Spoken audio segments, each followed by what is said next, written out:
You may think that walking is the simplest thing you do all day. Your brain might disagree. So, if you're preparing to set off on your daily walk, take me with you. Over the next few minutes, I'll walk you through 3 reasons this seemingly simple activity matters so much for your physical health, your brain, and perhaps even your longevity. I will then turn the science into a practical walking protocol. How long to walk, how fast to go, and when to be cautious. This is the Moving Brain, real neuroscience to listen to while you walk, run, or train. My name is Paluzzi. I'm a neurosurgeon. I have worked in the NHS for almost 25 years, and during that time I have watched more than 10,000 patients walk into my clinic. From the way someone walks through the door, I can form an initial impression within seconds of their general condition, their functional reserve, and whether there may be a problem affecting balance, strength, or coordination. Over the years, I've come to believe that walking is a window into someone's general health, and one of the most revealing expressions of how well the brain and the entire nervous system are functioning. My goal is to keep people away from hospitals and from people like me for as long as possible. And that is why in this video I will give you practical, science-based advice on how much you should walk and at what pace, the best time of the day to do it, and what the evidence really tells us about its effects on brain health, healthy aging, and longevity. The first beneficial effect that walking has on the brain is its effect on what I call the brain plumbing. In other words, the blood supply to the brain. A lot of the patients I treat present with a problem, a bleed in the brain, a stroke, a head injury, where their chance of recovery often comes down to the state of the blood vessels that were feeding the brain long before any of that happened. So a substantial part of my job, as I said, is trying to prevent people from ever needing my intervention in the first place.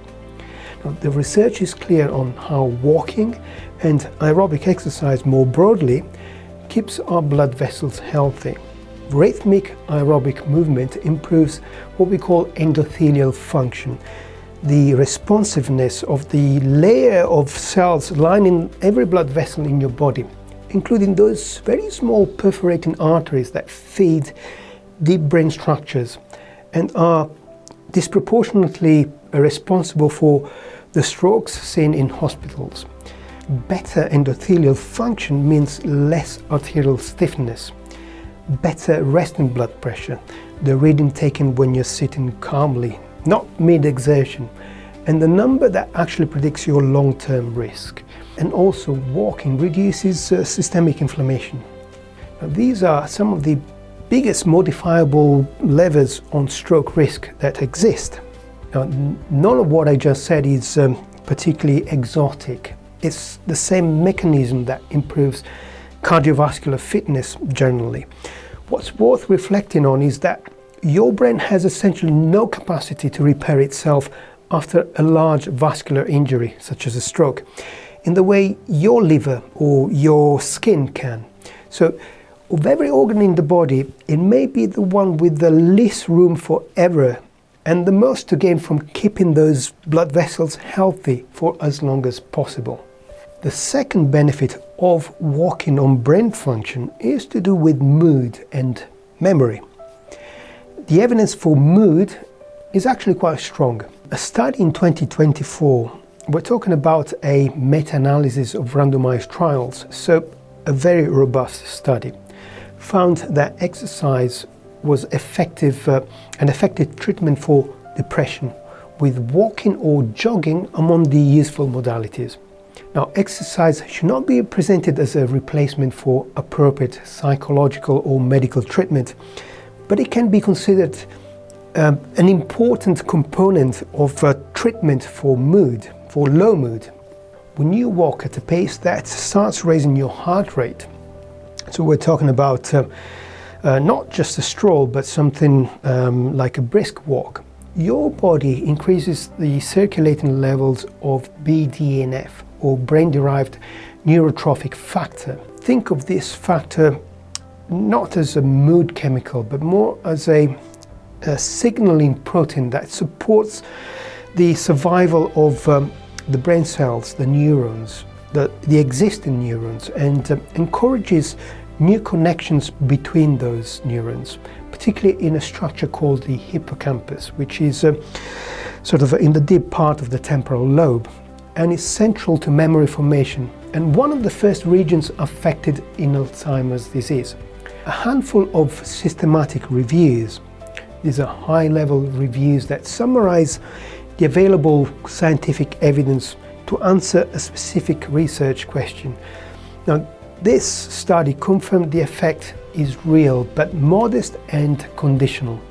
It shows up most reliably, as we said, at a brisk, moderate to vigorous intensity, not a stroll. Now, what I'm saying is this. A raised BDNF reading after a walk is a biomarker. It's not a guarantee of better memory or a lower risk of dementia for any one person.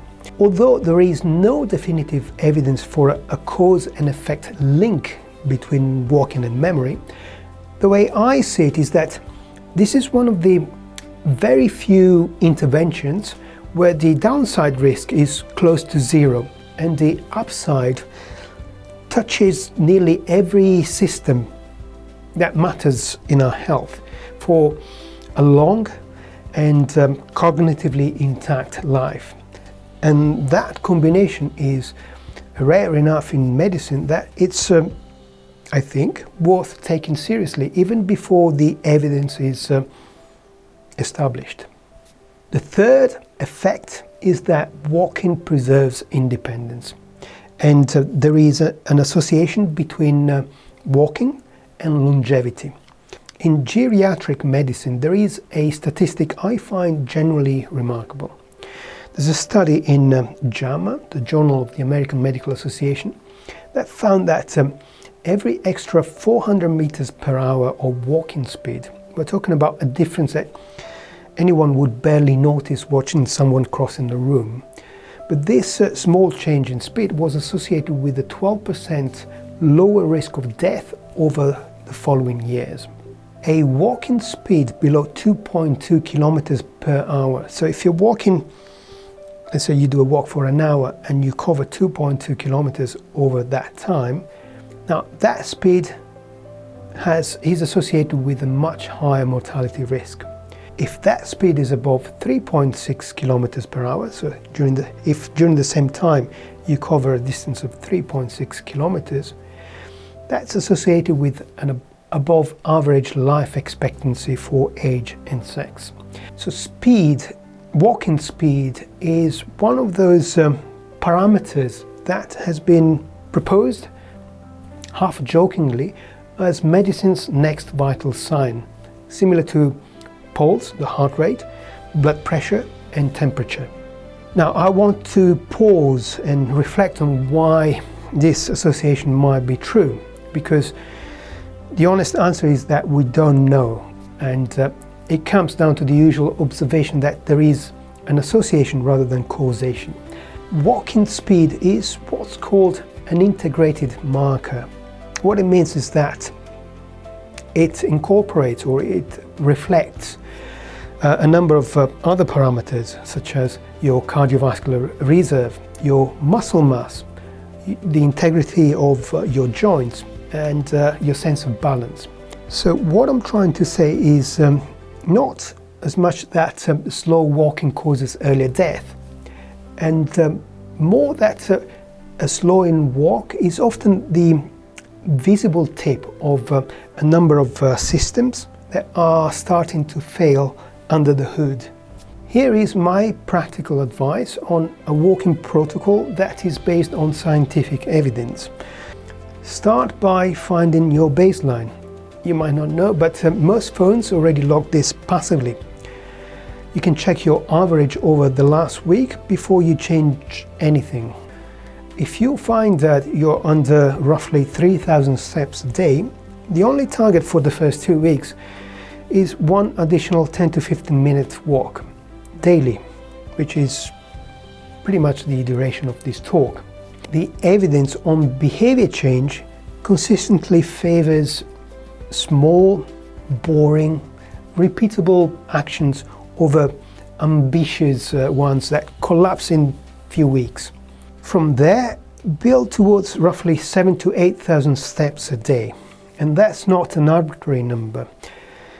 It's close to where the mortality and cardiovascular benefit curves in those large cohort studies we discussed earlier begin to plateau. What it means is that that jump from sedentary to moderate activity, so the jump between 3,000 to 7,000 steps, buys you far more than the jump from a moderate activity, 7,000 steps, to high activity, 15,000 steps. In terms of intensity, you should aim for a pace where conversation is possible, but singing isn't. It should be brisk enough to raise your heart rate in a meaningful way, because that's exactly the point where the BDNF, the brain-derived neurotrophic factor, and those vascular effects that we described earlier start kicking in. So it shouldn't be a gentle stroll.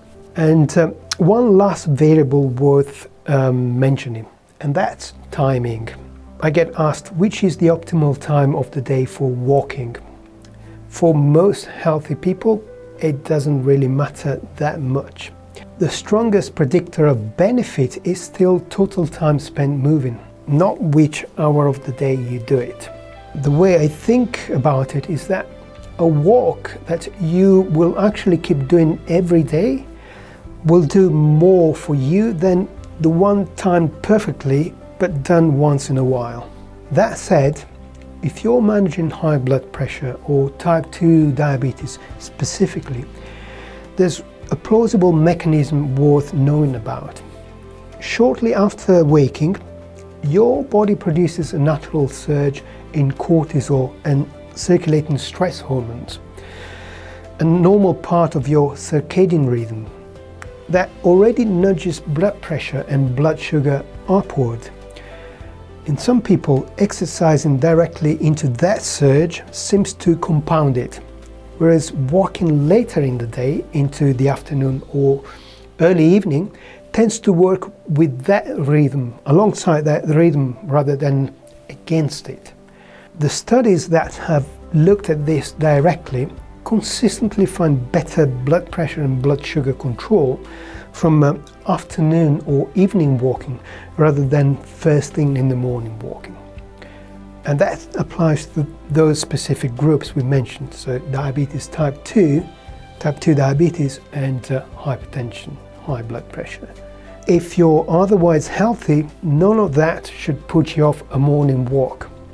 A habit that you actually keep doing consistently beats one that you optimize for a fortnight and then you abandon.